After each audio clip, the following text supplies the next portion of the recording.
to making sure that people have food, people have health care, people have the services that they need. And in 2017, under the first Trump administration, Supervisors Wilma Chan and Richard Valle formed a committee to protect immigrants. And out of that committee came a report that was released in 21, which said that we needed to have an Office of Immigrant and Refugee Affairs.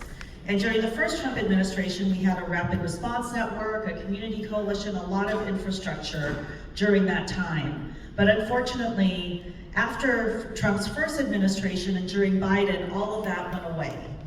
And so what happened was, when I got into office in January, I worked with our board to form a committee called Alameda County Together for All, or ACT for All. I chair that committee, and since February, we've been meeting every month to look specifically at what are the federal policy changes and budget decisions that are impacting our community. And and then the next month in March, we allocated $3.5 million to make sure that we could ramp up a rapid response line, which is called a CLIP. I'm sure many of you have seen those red cards, you know that number. We also ramped up a community organizing network called ACUDIR, which hopefully you're familiar with, organizing in our communities and our workplaces. We also supported a number of legal service organizations to make sure that people had access to an attorney and constitutional due process if they were detained or in deportation proceedings. And then we also supported our public defender in adding 3 more immigration attorneys to their immigration unit, so that if you were caught up in legal proceedings like deportations, you would actually have someone from the public defender's office who would support you. In addition to that, because there's been escalation of ICE activity, about a month ago, we added another $3.5 million to that, so there's more capacity. That also enabled our rapid response line here in Alameda County to start functioning on the weekends. We have also made a commitment to a future Office of Immigrant Affairs and are identifying some interim staff that could help support that. But one of the things I really wanted to mention is that during last week's ICE escalation and the threat of having 60 to 100 federal agents here at Coast Guard Island, in Alameda, the border of Oakland, and also potentially having Border Patrol here, you know, it was a really hard practice session for us.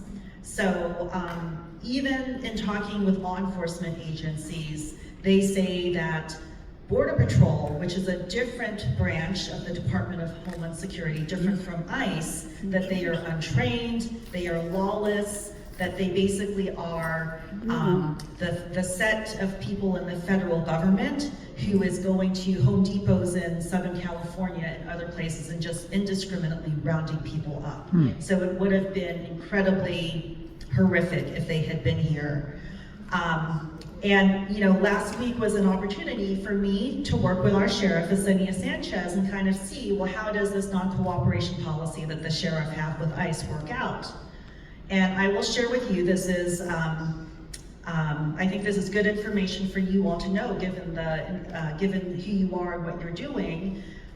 You know, when I heard that there was going to be this enforcement, I reached out to her. I asked if she had any information. She was able to create a line of communication with the ICE director in San Francisco, who was able to confirm, yes, it's true, there's going to be 60 to 100 federal agents here, including Border Patrol, but Border Patrol did not open a line of communication with her. And what happened was ICE asked her if they could use Santa Rita Jail to do civil detainers, and she said no. They asked her if she would release the names or give ICE the names of people that she was releasing from Santa Rita Jail, and she said no.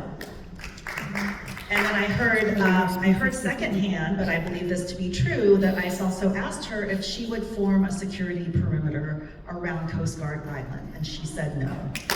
Wow. So I'm saying this because elections matter. If Sheriff Ahern had been our sheriff, you know that he would have said, yes, bring them in, right? So what this means is that we have a real opportunity to work with the sheriff, to work with anyone who has a non-cooperation policy with ICE.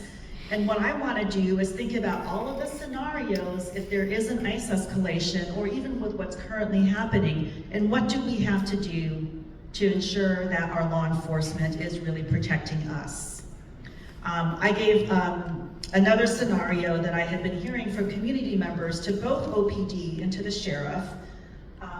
And I know that other people have been asking this. If someone comes to my door, my home, or my office, they are unidentified, but they don't have a signed judicial warrant, and it seems like they are trying to kidnap me or somebody in my office or my household, can I call 911 and ask for help? And the sheriff immediately said, yes, that is a potential kidnapping. You should call 911 and the sheriff will come. And that is, of course, if you live in the unincorporated areas, that's where the sheriff has jurisdiction. It took a little time, but we've been pushing OPD to answer that question, and I believe last week the mayor's office did read a statement from the Assistant Chief James Beer, and he said yes, in that situation, that is a potential kidnapping, OPD would come. So I'm saying all of this because it is, with this dire situation, we have to be really clear, what do we need to expect from our elected officials and our law enforcement for them to really protect our communities. And so in terms of the legislation I'm putting forward, I've been in contact with my colleagues and other elected officials in LA, Chicago, Portland, even Santa Clara County is doing a lot of good work. So on Thursday at 3 o'clock, our Alameda County Together for All committee will hear two pieces of legislation from my office. The first is the development of an immigration enforcement response plan. And this is basically to look at how can our public-facing